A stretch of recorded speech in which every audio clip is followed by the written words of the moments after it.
Good morning and welcome to another Monday Morning Mobility. My name is Jeff Blanchard and it's my privilege to bring you a little bit of mentorship and training from a physical therapist perspective. I have the best job in the world because every day through my coaching I get to see people improve their abilities and eliminate unnecessary pain from their lives. So now is a great time to share what I know by way of technology to teach you how to enjoy a better quality of life, get a better handle on some pain you might have at this time, and encourage you to choose activity over sedentary living. So today's topic is low back pain. So today we're going to be talking about low back pain. Low back pain is something that will affect 80% of all people at some point in their lives. And it's the most common reason for people to go and see their doctor for something that's painful. The number one reason is low back pain. And there are billions of dollars every year in lost revenue because people miss work due to low back pain. So low back pain is kind of an epidemic in many places around the world and definitely in our country. So there's multiple reasons for this. I'm going to touch on a few of those reasons. And so one of the main reasons why so many people have back pain in this country is because we sit. Sitting is a natural thing to do, but it is not a natural thing to do all the time. And so sitting is something that on average is done in this country 13 hours out of the day. The average American sits. So, and when I say that they sit 13 hours a day, they aren't necessarily sitting well.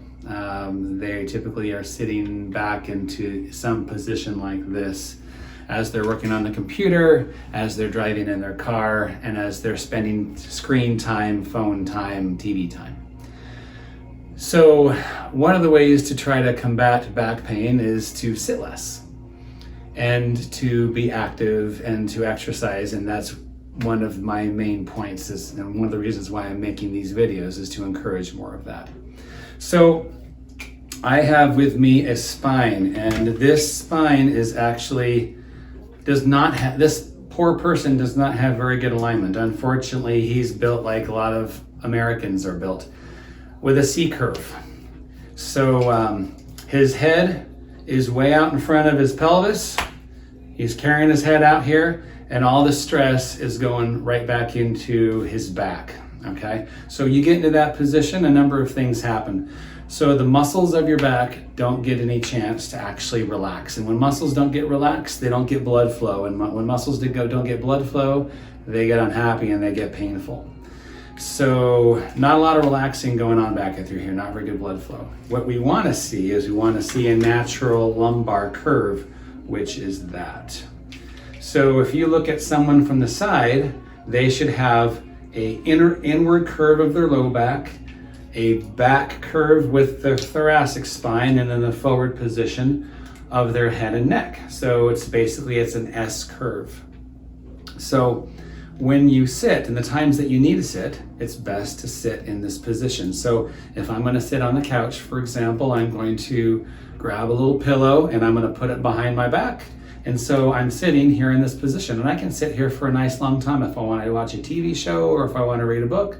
That's a good position to sit in. Now you can also get into other positions and go on your side and get into different positions, and those are fine as long as you stay in those positions for maybe 10 to 15 minutes, and then you move and you shift. It really is best that you're moving and you're shifting around. That helps to minimize pain.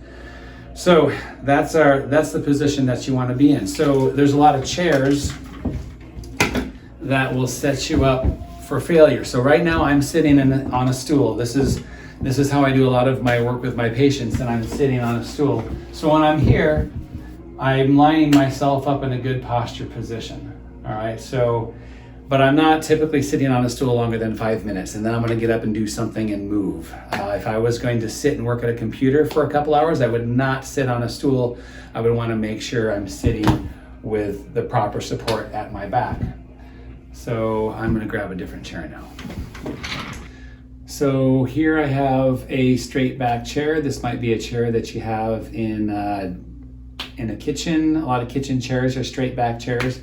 They don't fill in your lumbar spine. So The good thing about it's fine though if you're sitting in a straight back chair for a short period of time, because typically you're going to be able to sit there for a little while, maybe have dinner, and then get up and you go somewhere else. But if you're sitting here for very long, again, this is what typically is going to happen. So most people are going to kind of set their back against a straight back chair, and they're going to kind of scoot back into this position. So I just shifted myself forward, so my tailbone's actually in contact with the chair.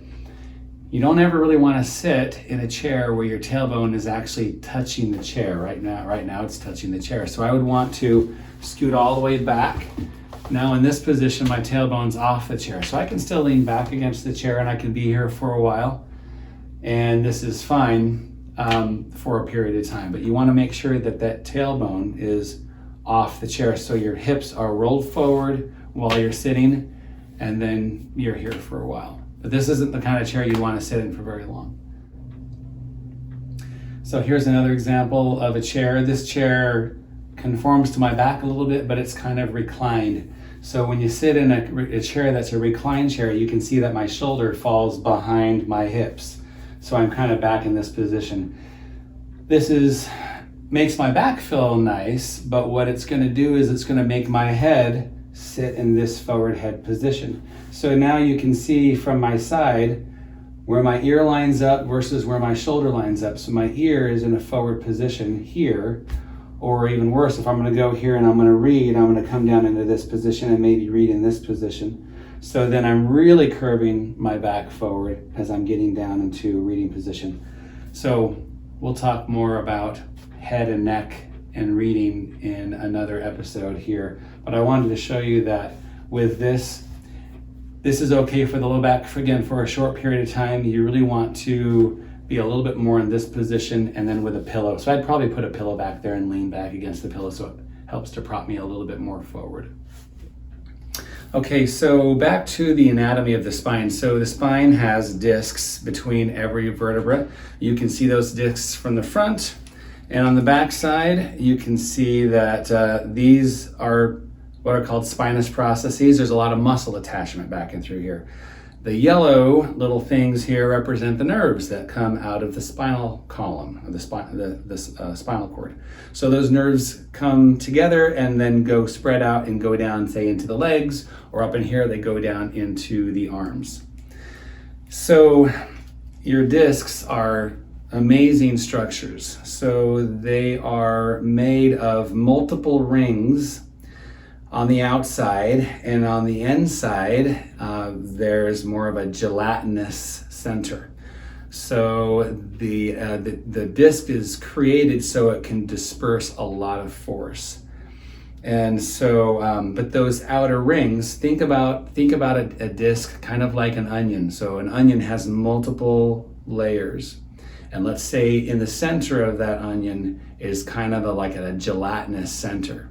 And so if you misuse your back and you stress out the disc and injure the disc, then that gelatinous center can start to migrate its way out of the disc. So let's say you're somebody who does a lot of sitting like that. Okay, so you're compressing the anterior disc. You're creating this force that pushes this direction. So you're pushing that gelatinous center that direction. So what's back here are the nerves. So that is potentially what starts to create more pain. So the rings of the disc, there are some of the outer rings that are actually, they are innervated. And so if you start tearing through those rings, you'll start having more localized pain in the back. But once the disc starts to bulge and press out, that can start creating more pain that will radiate into different areas. And so you might feel the pain into the buttock area, or you might feel it down the leg, which people call sciatica. If it's bad enough and the nerve starts getting damaged, then you might start getting weakness into your leg, or loss of reflexes, or complete loss of sensation. Those are situations you want to make sure that you've done something for this before that happens. So if you start getting back pain, that would be the perfect time to give us a call and come and see us for that. The goal is that we prevent this from getting worse and worse and worse. What happens with so many people is they just ignore their back pain, or they maybe just take some kind of medication, and then maybe the pain feels a little bit better for a while, but they don't learn what's actually creating the problem. And so if they don't know what's creating the problem, they continue to do the wrong things, the disc will continue to take that stress and eventually will start to collapse or rupture or put pressure on outer structures.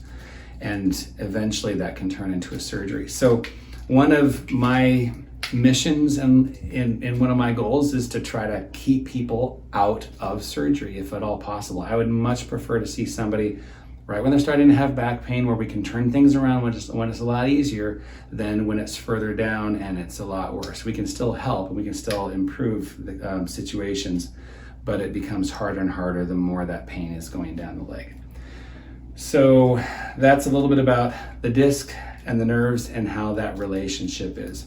And again, if you have symptoms that are in the buttock or even into the lower leg, sometimes you may not even have pain in the back, but it might be coming from the back.